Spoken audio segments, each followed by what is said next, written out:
Hi, so I've read a big chunk of my comics, so I thought I'd do a review. There's only about four or five titles I've not got around to reading yet, so I'll roll those over to some next week's, because next week's won't be as big a haul. I mean, this was 2 weeks and a bit's worth. So let's just dive into these, and we'll leave those others for next week because there's a big chunk here. So first up, we'll do my Marvel books, which are two X-Men ones: X-Men #9 and Exceptional X-Men #4. X-Men #9. Mm. So this is written by Jed MacKay, who I think is the weakest writer in all of the X-Men titles. And the thing that really gets my goat is they're not just. I don't mind if they have a guest artist, but they've got a guest artist, but they've also got, hey, superstar artist Ryan Stegman does about 3 pages, something like that. And the art styles just don't match at all. This is the other artist who is artist I've never heard of, Federico Vincentini. One of the ones that they must pay about 50 pence a page because it's cheapest to get artists who are willing to work cheaply from Europe, which seems to be what Marvel do at the moment. I don't like Marvel's business plan. They just don't. The art's not bad at all for the main part, but it throws you out when you have that and then you have Stegman's art style. It's like you're reading two separate books. It just makes no sense. But my biggest gripe, apart from the pointless crossover, which I think this storyline is just stupid, it's a small scale crossover event. It's basically a jailbreak stretched over to 4 issues. It's completely unnecessary, and it really has made me. I just groaned reading it. But there's one panel especially which just sums up how hacky Jed MacKay is. I think he's either stretching himself out too thin, or he really isn't a good writer. But it's this one here. It says maybe we shouldn't be fighting each other when we've got a world to fight. Oh my god, so cliche and cringe. But we'll come to. Well, I'll give you a mark up for it anyway. 4 out of 10. Honestly, I really did not enjoy it. Next up, Exceptional X-Men. Um, no, same team as all the other issues. A solid X-Men book. Nice arts, some good solid story. Bobby's in it, Iceman. Yes, 7 out of 10. But I'm stopping it. Why am I stopping it? I'm definitely stopping this. I mean, you can understand I'm not being fond of this. But I've given the X-Men a chance. I like Gail Simone's writing on Uncanny X-Men. But the reason I'm stopping, in March, there's going to be yet another crossover. But this time it's going to be 9 issues crossover. Hi. And about 5 of those issues are comics I don't collect. I don't want to be forced to buy something I don't want. There's a reason I don't buy them because I don't like the writing on them. Um, and again, they're just using. They put these creative teams on, and half the creative teams don't turn up for the comic, or do 1 page here, 1 page there, maybe a cover, and have somebody else who's doing all the lifting for them. Another artist doing all the lifting. I would carry on Uncanny X-Men, but again, it's tying into crossovers too much. So that's it. It's the straw that broke my back with the X-Men universe. I'm stopping all X-Men titles starting from these. So yeah, it's sad. I gave it a go, but the Marvel just sucky at the moment with how they do comics. They just don't. They just think about how can we make an easy bit of money. Yeah, you've got to generate money, but have some integrity. DC's got it. Image has got it.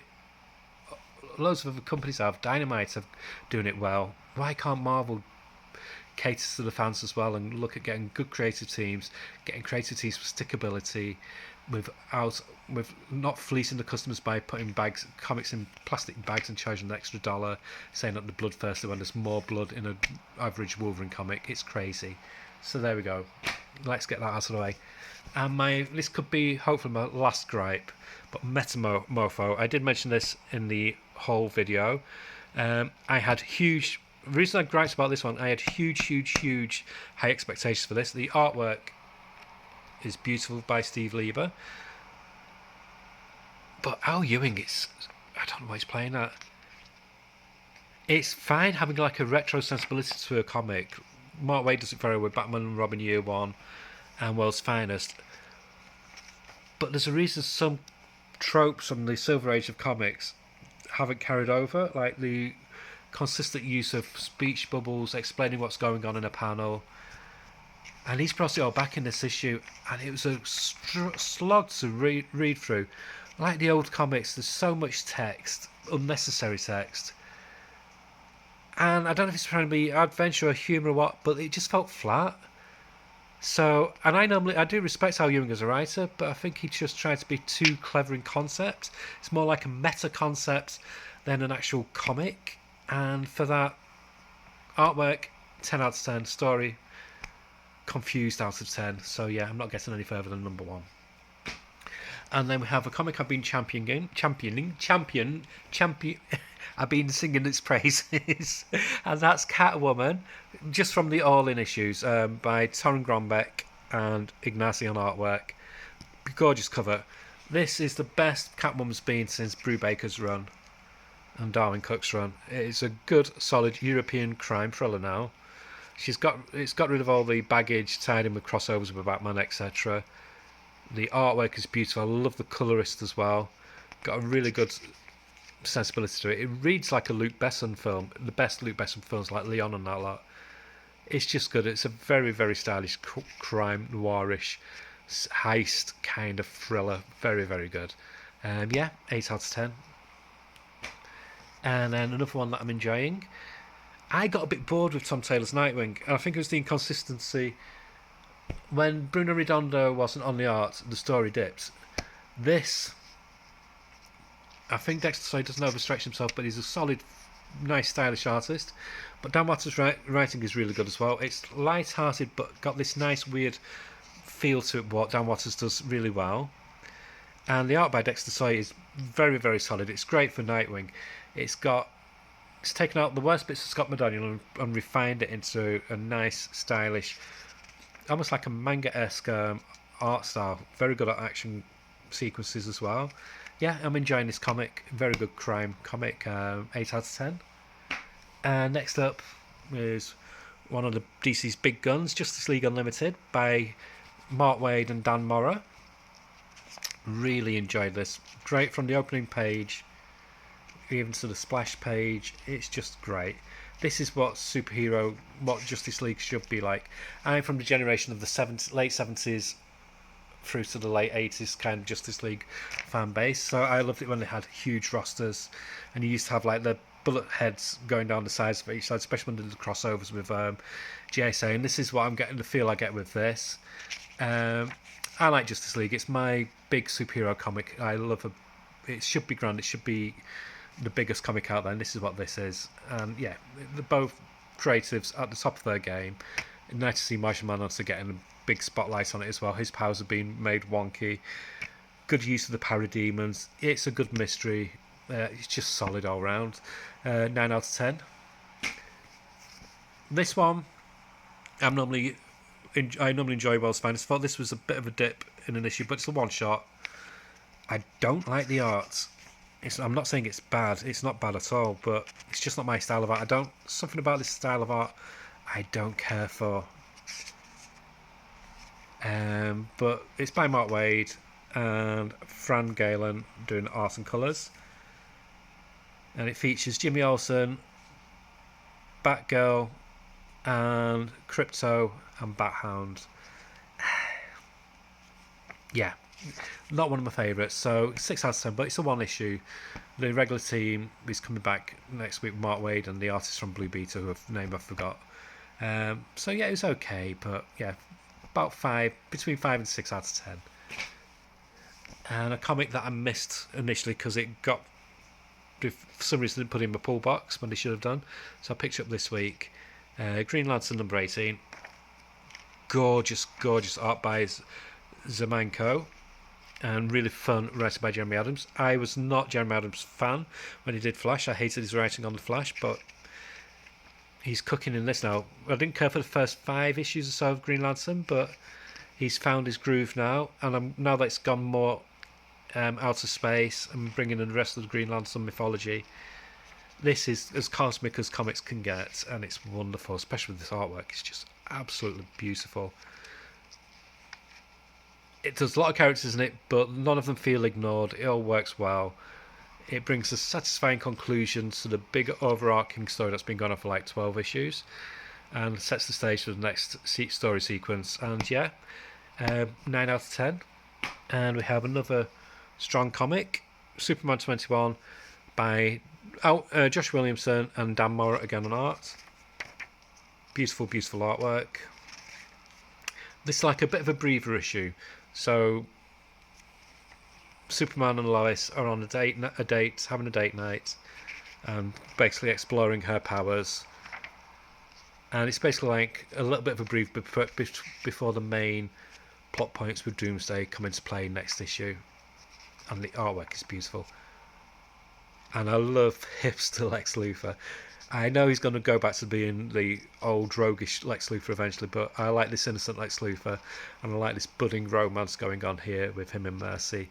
Yeah, it's just a very satisfying little breather of a comic, and yeah, great story. 9 out of 10. This comic is just fantastic. The dialogue, the art, the colouring, everything about it.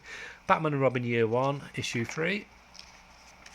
Just a fun, retro without being cheesy Batman thriller. It gets the whole dynamic of all three of them, of how Alfred's basically saying to Bruce, look, you've got to be Dick's parents. I'm not his parents. I'm your butler. Basically, he's basically being Bruce's dad, saying, look, get your act together, look after your son. It's just good that Mark Waid's got the dynamic of all three of them perfectly, and the ongoing mystery is perfect. The colouring, the lighting, the artwork by Chris Samney is a pleasure to look at. It's a perfect comic, 10 out of 10. Talking about perfect comics, we have another great Batman comic.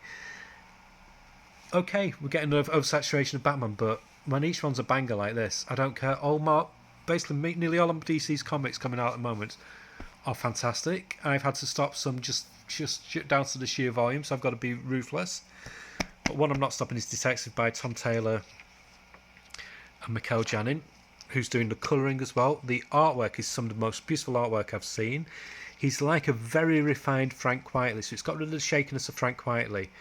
And it's like a weird mesh of Frank Whiteley meets I've forgotten the artist who does Batman with one did with Chip Zdarsky. I've forgotten his name, but anyway, it's as if he's inking Frank Whiteley. But yeah, it's a gorgeous one. And the mystery where Batman's taking this serum, will help him live longer, but there's a mystery going on with this pharmaceutical company. People are being killed, and the people who are being killed, it turns out they've got ties somehow to the company that this woman works for, who's become Bruce's new romantic interest. It's great. I'm being very vague there because I don't want to give too much away. Again, a great comic, 10 out of 10. Another good comic, and one which made me choke up a bit, was Batman The Long Halloween, Last Halloween. Beautiful, beautiful art by Cliff Chiang. Please, DC, give Cliff Chiang some more Batman stuff to do. He does such gorgeous artwork when it comes to Batman family and characters. Look at that splash page, just wonderful. But yeah, this is basically, it's the majority of the story. It's just about Alfred and Dick waiting for Bruce to recover from being gravely injured. And it gets you in the heartstrings, but they also segue into the ongoing plotline as well. But it's so many emotional beats, like that page there is just wonderful. Not many artists are brave enough to make the main page just a scene of affection, and it hits even more because of that. And it's just a wonderful, wonderful tale. 9 out of 10, wonderful comic. Another comic I'm having a lot of fun with is the new creative team of Chris Condon and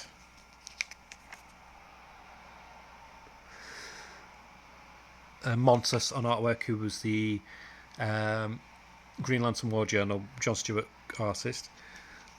So this is how I like my Green Arrow. He's street level now. They've got rid of the whole 5 million family members now, and it's just Green Arrow doing what he does best, helping fight social injustice. and he's teamed up with this detective, and they're chasing down this basically like it's this vigilante who targets corrupt businessmen, politicians, etc. And it's really nicely paced. It's a really good story, good mystery. I rate Chris Conlon very highly, and the artwork by Montos is just beautiful. The whole rhythm of the story is good. Again, got to be very vague because I don't want to give away plot points, but I'd give this a strong 8.5 out of 10. And another comic I'm loving is Jenny Sparks, and we're on book 5 now. It is an alternate look because it's Black Label Comics, so nothing's canon. But I love how Tom King writes Jenny Sparks. The artwork by Jeff Spokes is gorgeous. This is just Tom King having fun with characters. Captain Atom's a complete psycho in it. And the layouts are just... I love the layouts. And he pokes fun at the aliases of Batman and Superman. It's just a really, really fun comic. It's better than it has any right to be. But it works, and the panels, layouts are just wonderful. 8 out of 10, really good. One comic that's blown me away this year has been the Dark Knight Steel new series All Winter by Jay Kristoff and Terso on artwork. This has been even better than the original Dark Knights of Steel comic, and it ties up very, very nicely. It's the closest thing in DC we've got to Game of Thrones. It's got that great, grand, dark fantasy kind of adventure, and the artwork is just beautiful. It wraps up the story very, very satisfactorily. And if you've not been reading it, I do recommend you get the collector's edition when it comes out, or read it on DCU app.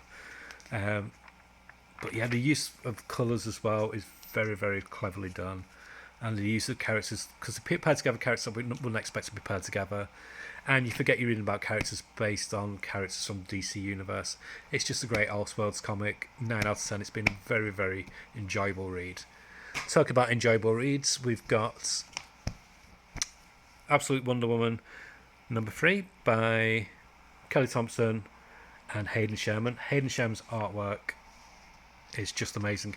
I don't know how they do it, and they're doing 2 series at the moment. Extremely clever artists. The layouts and the line work is just beautiful, and the colouring by Jody Belair is just amazing as well. They just work so well together, and there's so many amazing twists and turns in this comic. I'm loving every bit about it. I'm not the biggest Wonder Woman fan, but I like this iteration of Wonder Woman. Completely different. At first I thought it was just going to be slightly different to our version of the regular version, but they've changed it so much now, especially in a sequence regarding her arm. So the arm that you see here is actually a magically generated arm. She sacrifices her arm to free Steve. She uses this prosthetic one because she says it takes a lot of effort to conjure up a magic one. So the magic influence is much more prevalent in this version of Wonder Woman than the one that you normally see in the normal DC universe. And I love the use of Kaiju and things like that. It's just a really, really stylish, wonderful comic. One of the best comics of 2024, and 9 out of 10. Talk about great comics. Another great Absolute one is Absolute Batman number 3 by the regular team of Jeff Snyder and Nick Dragotta, and Frank Martin on colours. The colouring on this is amazing. But the one thing that is truly breathtaking is how many panels Nick Dragotta can fit on a page, and yet fit so much detail into them, and it doesn't feel cluttered. It doesn't feel like you're going to struggle reading through it all, because it flows so well. This is an amazing comic. It's completely bonkers. It shouldn't work, but it does. This is like Ultimate Extreme Batman, and I just love the whole dynamic. There's a big ongoing mystery, and he makes decisions what the normal version of Batman would not make. and it conveys his youthfulness and his anger, what he's dealing with. It's a really good revenge story as well. 9 out of 10. And this was a nice wrap up to this series. So John Constantine, Hellblazer in America. He's a bastard all the way through to the end. And the creative team of Spurrier and Sam Spurrier and Aaron Campbell have never skipped a beat in quality. It's just great. It's a satisfactory ending. John's always going to be a bastard. He's always going to get the last say, and he does in this, even at the end of his story. If you've not read this, you've missed out on a treat.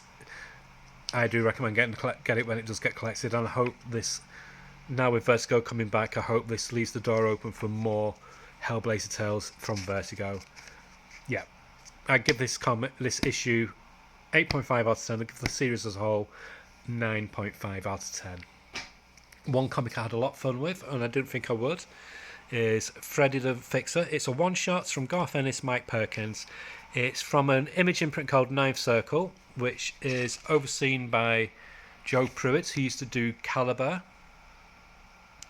And they're basically on the distillery route, so they're going to bring out one-shots. It's these oversized $7.99, 48-page one-shots, cardstock covers. So basically Image's version of a distillery comic.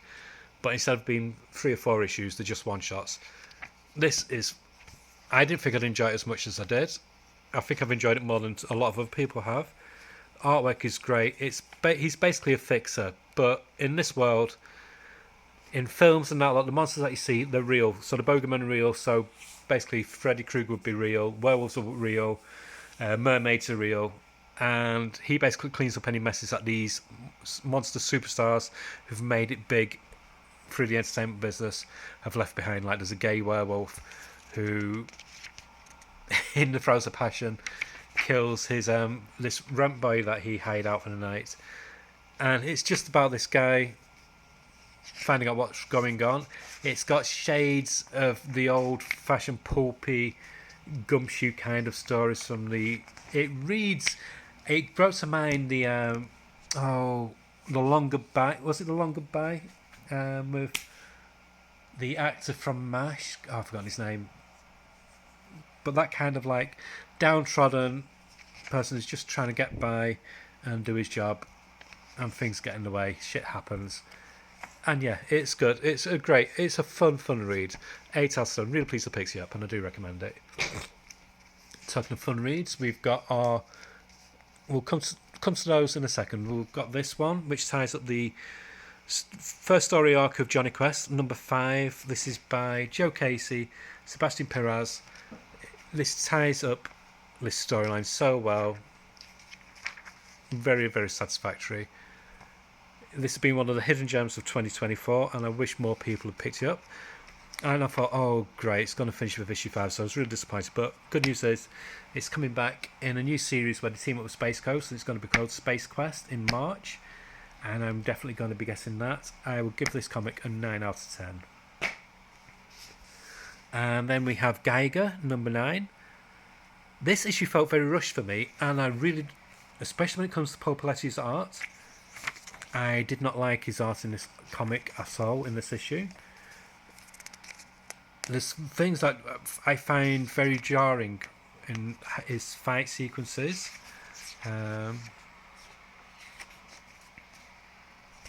Like bits here. It just feels like, when you compare it to Gary Frank's art, it doesn't sit well. And the reason I say that is because Gary Frank comes on in the last 4 pages. And it's a jolt to the system, because his art style is 20 leagues ahead of Paul Paletti's. And it's not to say Paul Paletti is a bad artist, but when you compare it to Gary Frank, they'd be best with somebody like Lionel Francis Yu or somebody like that.